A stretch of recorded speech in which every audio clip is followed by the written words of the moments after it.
And welcome back, my lost souls, to Let's Play Silent Hill 3. This time around, I've made sure my phone is on silent, so we won't have to worry about me getting any calls. But that's neither here nor there. So, at the end of the last video, we actually managed to touch base with Leonard with a very random telephone that just happened to be waiting in room S12 on the 3rd floor, and he told us to go to a doorway at the end of the hall on the 2nd floor, talking about the patient ward. Now, if you remember, there actually was no door at the end of the hall, but, you know, it hasn't exactly been a consistent thing in the Silent Hill series where the buildings always stay 100% the same. I mean, even in this game, between the 2nd and the 3rd, Brookhaven has had some noticeable layout changes, most notably with the basement. So, and if you remember the first game, there was of course the elevator with the creepy 4th floor. And in this game, should we head all the way to the end of the hall, there is the mysterious unmarked M door.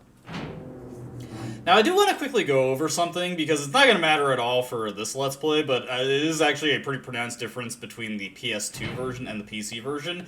Going into the M hallway door, let's just immediately back out and go into the patient ward again. And I want to comment on something. Now, I'm not going to go into room M5, since I didn't actually kill the enemies in there, but on the PC version, whenever you enter that hallway, the enemies in the M5 room and this hallway respawn, allowing you to kill them infinitely to drive up your kill scores for a 10-star ranking. That, to my knowledge, does not happen at all in the PS2 version. I've tried every thing I could think of to try and get that to happen, including equipping the perfume, but it just never happens. So as much as it gets reported around, I don't think that respawn oversight happens in the PS2 version. Not sure why it happens in the PC version. Anyway, heading into this mysterious hallway here, we're going to be coming across these mesh gates that either open up or slam down in front of us. This looks like a maze, but there is actually a very specific route you can take through it, so it's not really anything you can expect to get lost in it. You remove all of the twists and turns, and you just follow the gates. It's essentially a straight line at the end of the day. So there are a couple of doors leading deeper into this pseudo-maze, though. As you can see, sometimes we get those dramatic camera switches. And we just want to hang right here. Fortunately, I know the way through. Now, this one actually is a little bit interesting. You head to this gate, doesn't open. But you head this way, gate slams down.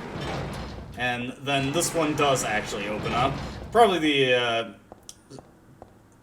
what am I trying to say here? It's the only time where you actually have to slam down one gate to get another open up. It's kind of strange, honestly. Heading down this hallway, we're just going to get another dramatic camera switch, and we are going to have 5, 6, after the 6th gate, we reach the end of the hallway, and hey, a symbol. Doesn't quite look like the one we save our progress at, though. This picture. This one doesn't make my head hurt when I look at it, but I know this one. It must be...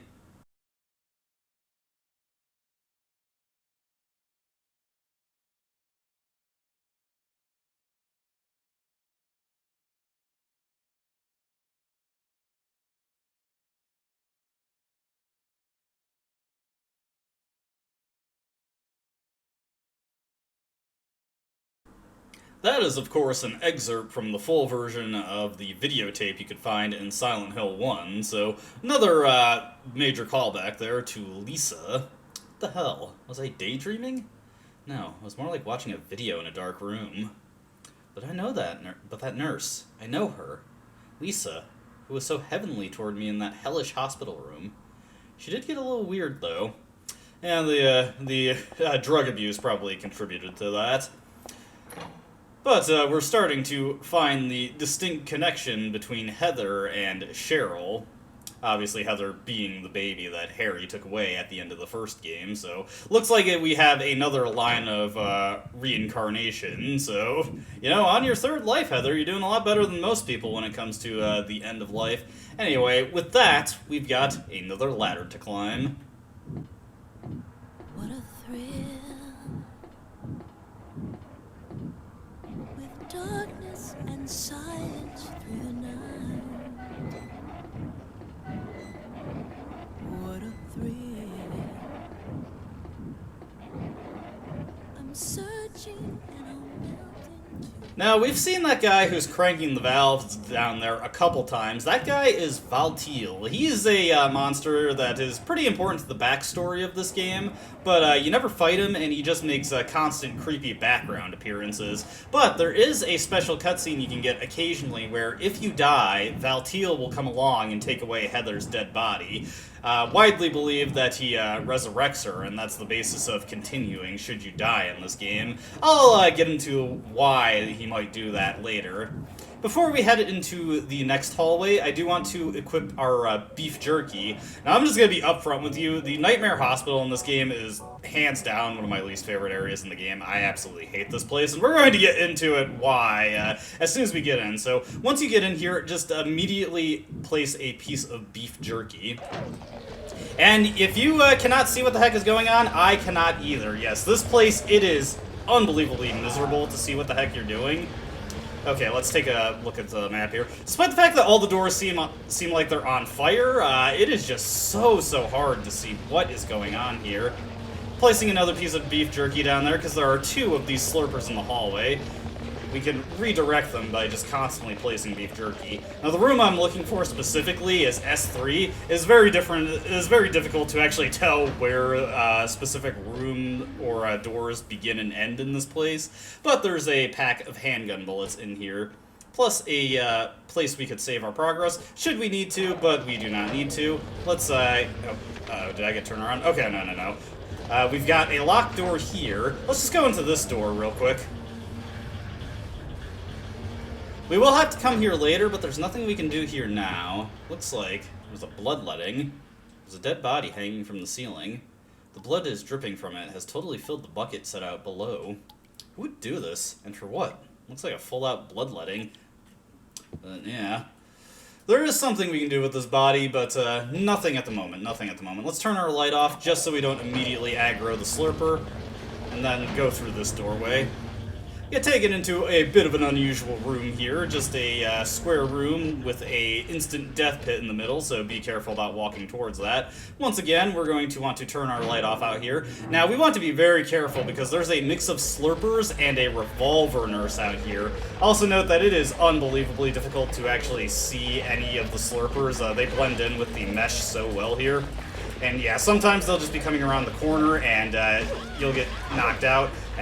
Should have done a block there, but sometimes the nurses are just very slow and inconsistent on their hits. We're just going to take her out. Ooh, actually managed to dodge that. And go into the storeroom here.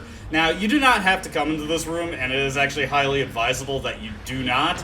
But we get one of the more famous scenes in the game if we come in here. Also, want to make sure that we're at full health, so let's just quickly down a protein drink.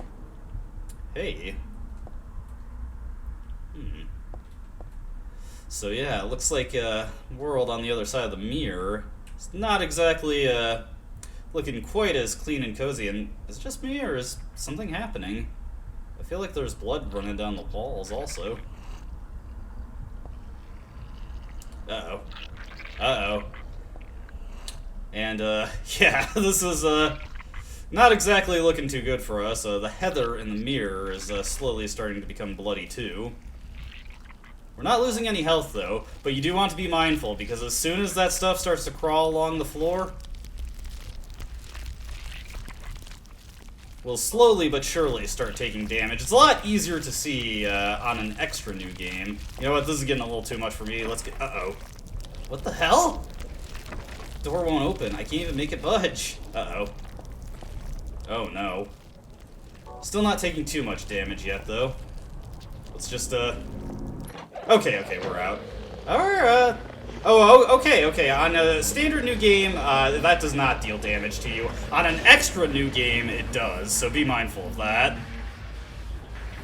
And unlike a certain other trap in the game, that can actually kill you, so be mindful of it. It's actually been a very, very long time since I've done that scene, so I forgot how it exactly plays out under a normal new game. Now, we've got 6 options here. Much like the Hilltop Center, a lot of these don't actually lead to anything. We're just going to go to the ones that actually do give us something. So we're going to start with the 2nd floor. Normally, I would go to the 3rd basement, but there is a cutscene on this floor that gives some context for what we see in there. So I'm going to head to this way first. So, heading onto the second floor, thankfully no enemies to worry about. There are a couple of things we have to collect here, so first let's just head into this room. You guys hear something? So sorry to intrude. Actually, the more I look at it, the more pitiful it seems. Like a child locked up in there with no chance of escape. Nice that you see that you have some sympathy for the devil. There's a blood-stained white robe hung up on the wall. Does it mean anything? One would hope not. But the reason we came in here is because there's a plastic bag in the trash can, plus a health drink. There's nothing important in the trash. No digging around in there anymore. Yeah, don't want to accidentally stick yourself in some needles. Now turn your light off once going out here because there's going to be some enemies in the hallway now. We just want to immediately head into the room across the room we were just in. Hey, do you guys hear the phone ringing? Man, there's been a couple phones here. I'm going to assume it's in this bloodied locker.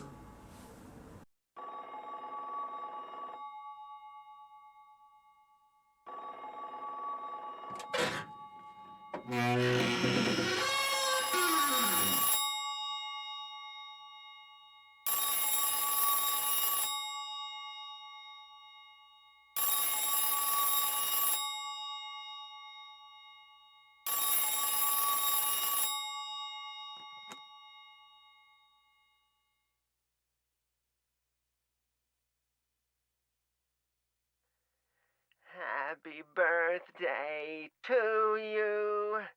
Happy birthday to you. Happy birthday, dear. Oh, I forgot your name. Who are you? Oh, okay, thanks. Happy birthday, dear. Who are you? Happy birthday to you. Happy 31st birthday. Is this Leonard? That's the murderer's name, not my name. I'm not your beloved Stanley either. He's underground now. His new name is Number 7. But don't worry about that now. It's time to celebrate your birthday. You've got me mistaken for someone else. Today's not my... I'm not mistaken. Today is your 24th birthday. And I have a present for you. Which do you prefer?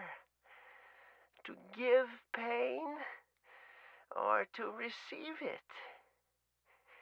You can have the one you hate the most. Happy birthday to you! But you're wrong. It's not my birthday.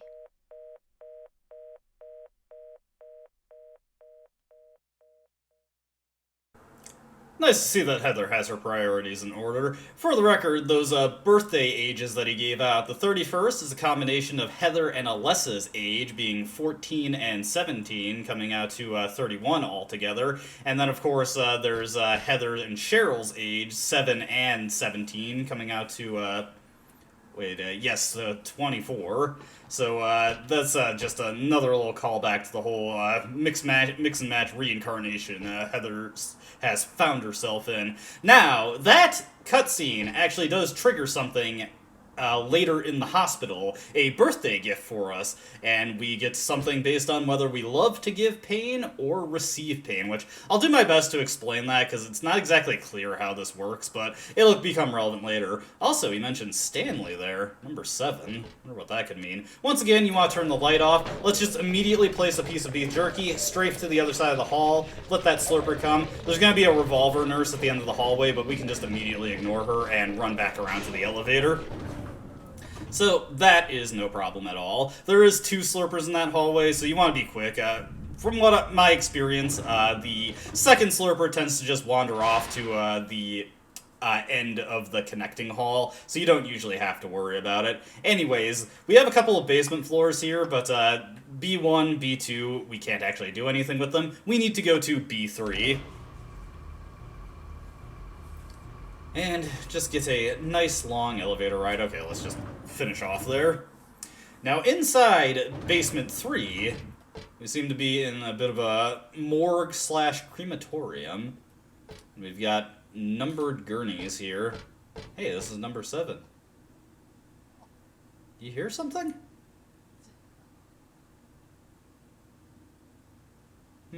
Weird.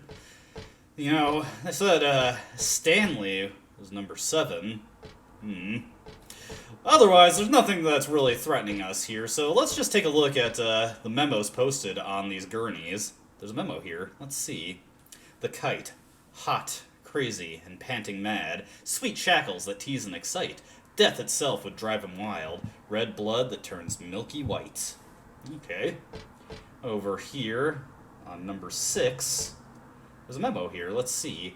The dove's hope died. He chose his path. His flapping wings fell still. Drenched in scarlet, here they lay. His cheeks pale, white and chill. So it looks like all the deceased here are being correlated to birds. The owl who forgot the sky, resigned to his poor earthbound state. Hungry or full, didn't matter at all. He ate and he ate and he ate. Let's see, so that's number 2. This one is, what are you? You're number 9.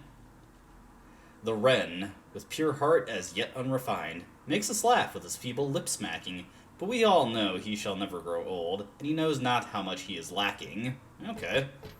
Over here we've got number 5. The lark's child lost all his words, and walled himself up all away, heart and mouth both locked up tight, in a cage where none want to stay. And over here we've got number 8.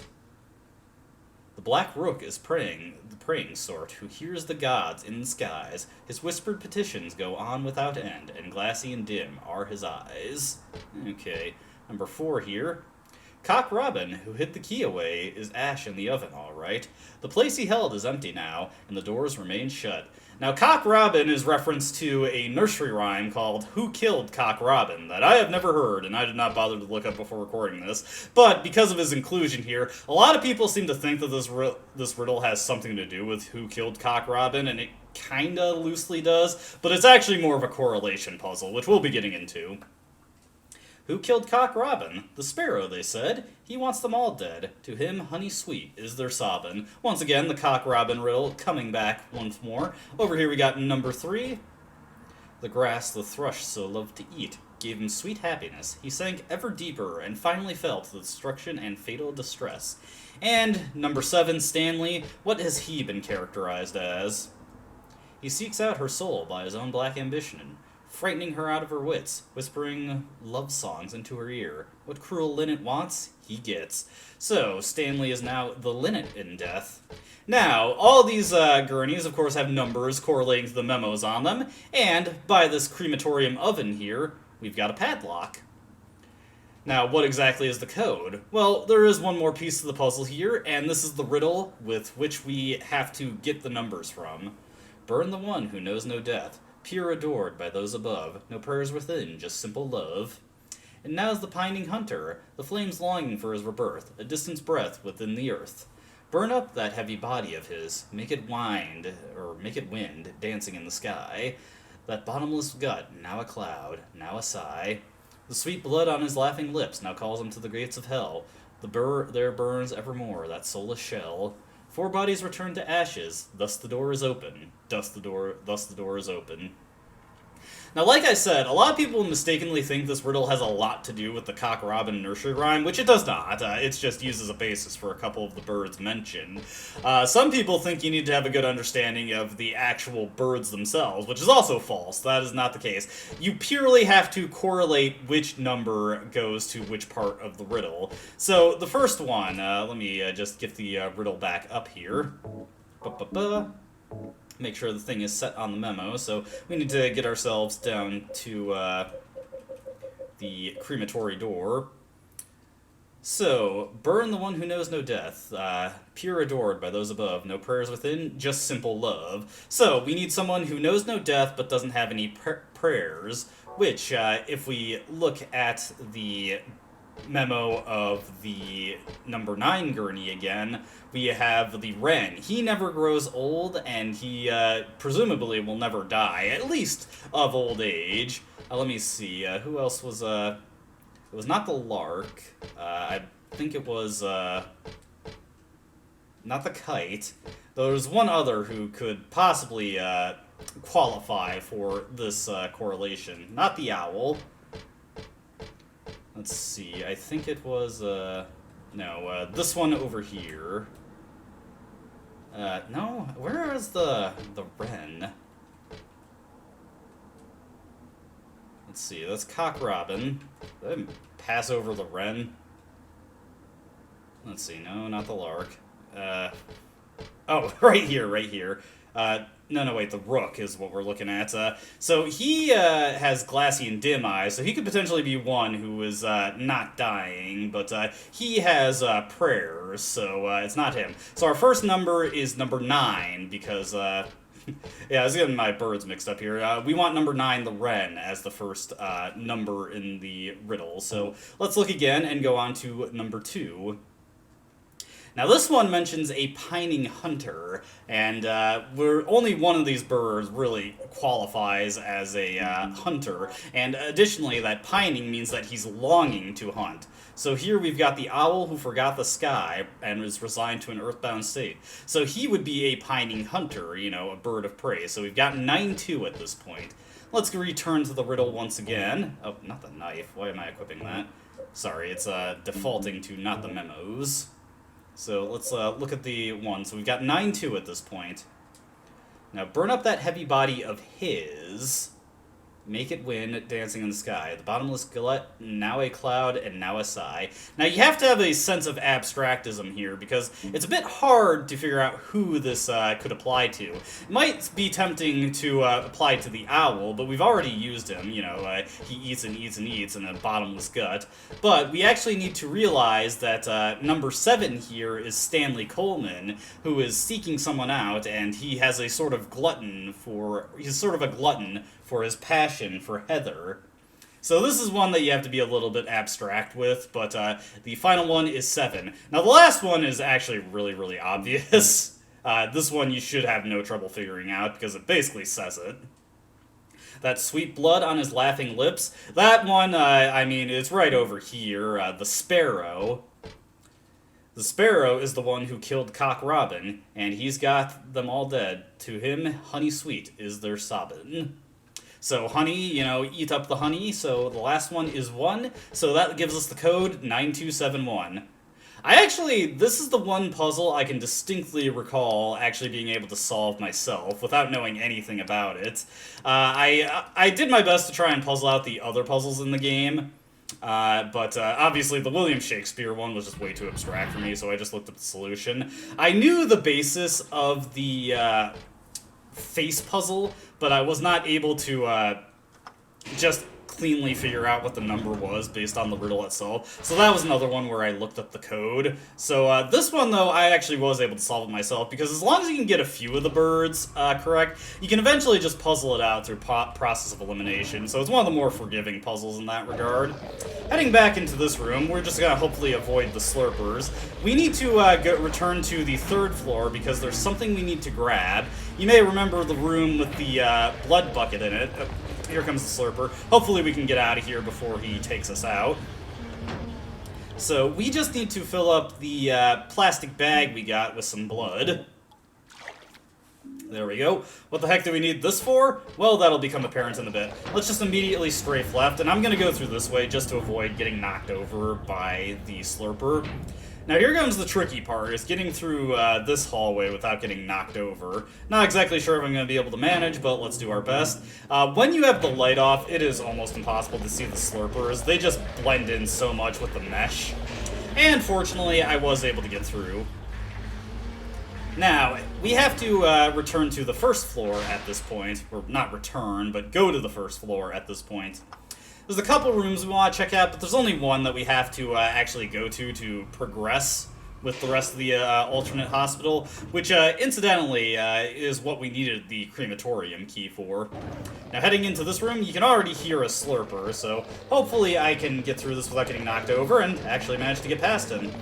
Past here, we've got a nurse. I'm just going to ignore her and go into this room. We do not need to come here, but there's an ampule waiting for us, so always could use some free healing supplies like that. Let's go again, and hopefully we were able to get past the slurper. Now, once we go past that nurse, we will spawn another nurse over here, a revolver nurse. We're just going to ignore her and hopefully not aggro her when we come back out. I just want to come into this room real quick because we've got an easily missed memo over here. The world is teeming with unnecessary people. It's God's decision that I fight. As a knight of honor, as a protector of the seal, I sacrifice myself to the blood of criminals. Weird. Who wrote this? Some twisted individual, eh? I see this, and I want to ask him, so you think you're one of the necessary ones? But it seems like I've heard this protector of the seal business somewhere before. Actually, yeah. Didn't Leonard mention a seal? I'm feeling a connection forming here. You can see a pipe nurse over there, and she is, in fact, in the way we need to go, so I'm just going to get the katana out real quick. Okay, I got confused where the door was, forgive me. Okay, whoa, don't take a shot, oof. Yeah, opening the door with the crematorium key can result in you taking a shot there if you're not careful. Alright, so let's just take this nurse down with some smart katana swings, take 3 hits, then block, and just finish her off there. There we go, no problem. Now, we're actually coming close to the birthday room, so let's just get our light off. We've once again got more slurpers to deal with. I'm just going to immediately strafe right and drop a piece of beef jerky, and that'll hopefully get one of these off my case. Fortunately, the birthday door is right here. Happy birthday to us. If I get an opportunity to actually look at it, we get another thing with the message. So, once again, let's just do 3 katana swings. Whoa, we're getting a little crowded here. Okay. Now, one thing to note with the katana is that you can actually move while swinging, and that can allow you to hit multiple nurses, but it's a little tricky to do, and I'm not exactly really good at doing it. Okay. And then let's just finish off this last one. Probably getting pretty low on stamina at this point, but we should be able to finish her off. Okay, so I think I took 3 pipe swings there. Not the best I've ever done in this room, but not the worst either. Let's just use a few of our ample health drinks here, which is probably a good idea because we're going to have some trouble going through the hallway. Anyway, what's our birthday present? Looks like we hate giving pain the most, so we get a few health drinks. Now, the rewards here... There's something on the ground. Is this the birthday card? Happy 38th birthday! So there's the final combination of the ages here. 14 plus 7 plus 17 is 38. But it's not my birthday. Heather is really hung up on that. But yes, so you get whatever you hate the most. So if you've not been using much of your ammunition up and have been avoiding killing, you would instead get ammo here. And this is notably the only place where you can get some additional submachine gun ammo. Also, I just want to make sure I have bullet adjust off, because I'm pretty sure I turned it off in the last video. Okay, yes. I was just getting paranoid about that. But if you manage to get through this point in the game with basically not killing anything more than you need to and hoarding all your ammo, you can get more submachine gun ammo, an additional clip, giving you, let's see, so 96 plus 30, 126, so what, that would be 128 bullets altogether?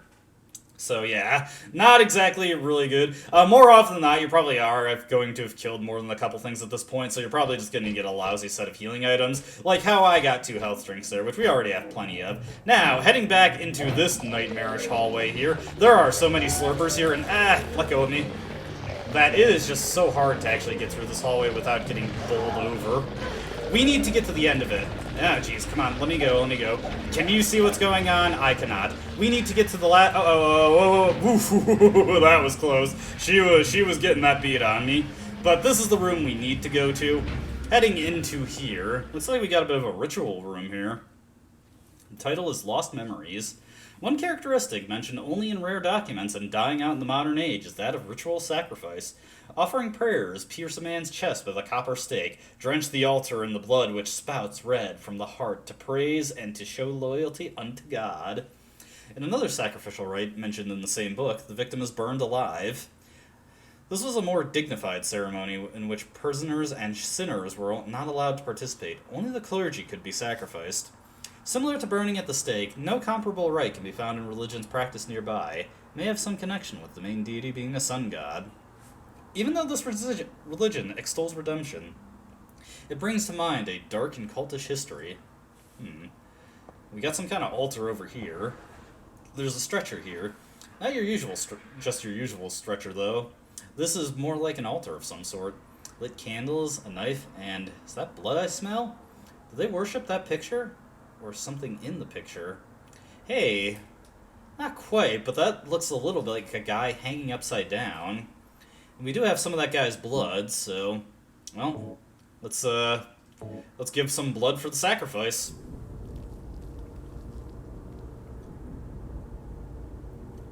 And not exactly connecting cleanly, ho ho ho, but dropping that blood on the gurney causes it to drip a lot farther than you'd expect. And with that, hey, I wasn't there before. But we have a new path leading down.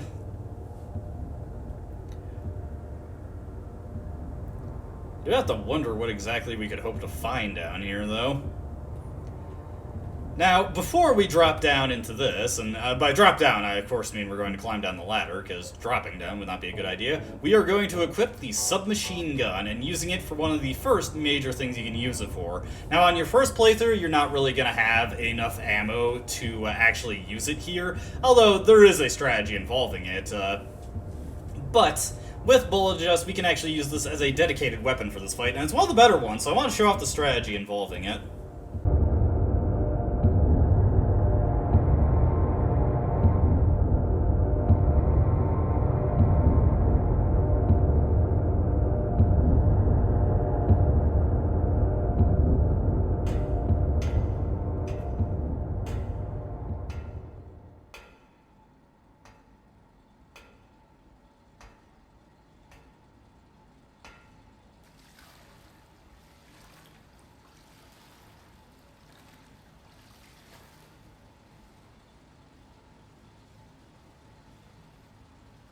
Heather?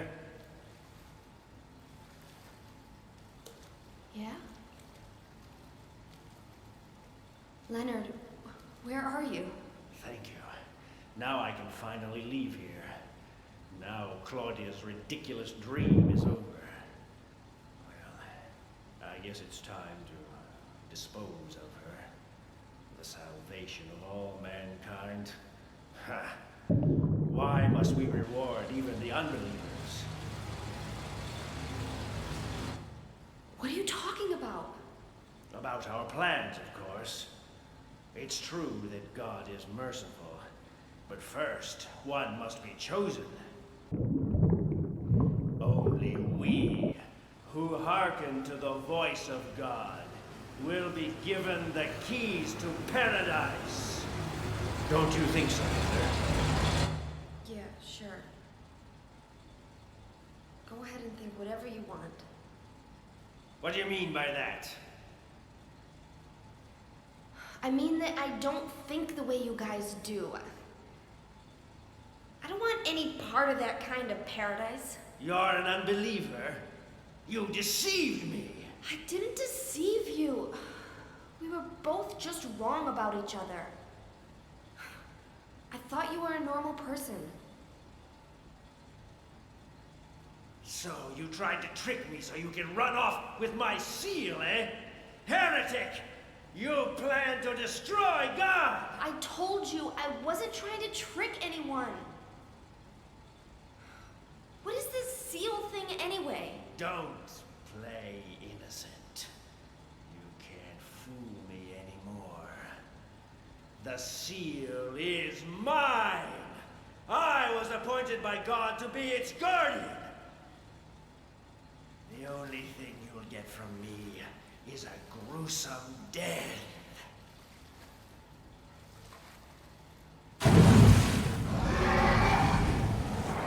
Leonard, is that you? Death to all who turn their backs on God! every person here a mental case? Well, I guess you're not a person anyway. Very astutely put, Heather, but yes, we've got Leonard, who is not a person for real. Now, when we drop him with a quick burst from the submachine gun, immediately back up, because I've noticed he just almost always gets right back up when you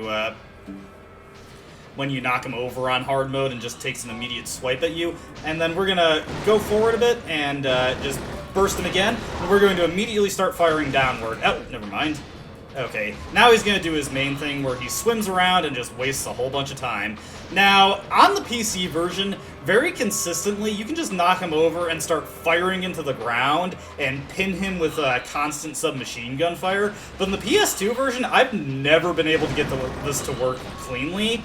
He's always gotten back up to swat at me, so usually I have to knock him down a couple times before I can just walk up and pin him with machine gun fire. You have to be quick when he gets knocked down, because he's only vulnerable for a very brief period before he starts swimming around again, and that was awkward. Okay, now we should be able to pin him. Nope, never mind. Yeah, like, I don't know what it is about the PS2 version, but so often, he just immediately gets right back up and swats you. But on the PC version, very consistently, he just stays on the ground. Now, there is a strategy in the PC version where if you equip the shotgun, knock him over and shoot exactly 5 shells into him while he's on the ground, then switch to the submachine gun, even with just the ammo you get on a normal playthrough, you should be able to finish him off with that. Okay, this is good. We're at his back. Now let's fire and pin him. And just keep emptying the submachine gun into him. This might not work out the way I want it to. Okay, he's getting back up. Yeah, and then he swims off. So I wasn't positioned quite right. He was getting knocked a little too far away, and I was standing a little too far to actually keep him pinned. You kind of need to be, like, exactly at his back, and unfortunately he turned when I went to pin him. So let's get up over here. Man, I'm doing this fight very poorly. Yeah, I'm not a fan of this fight. It's very random. But fortunately, never mind. Now, let me see. How much submachine gun ammo do we have left? Okay, that's more than enough to do what I want to do with it later in the game. But yes, as you can see, it takes quite a few submachine gun bullets to take him out, so if we didn't have the bullet-adjusted ammo for this, we would not be able to finish him off. Where is he? Sometimes you have to do a bit of work with L2 to figure out where he is. Now, for a ranking run, this fight's actually a really big problem when it comes to time, because this fight can take a very random amount of time to finish.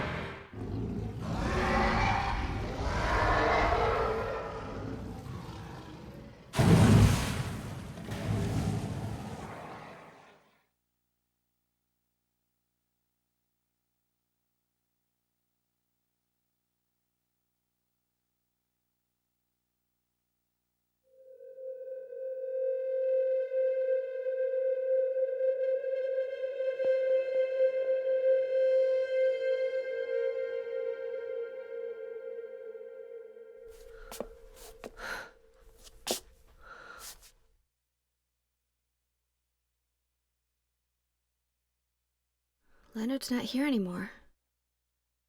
I guess I should head back to the motel now. I hope Douglas is okay. Huh?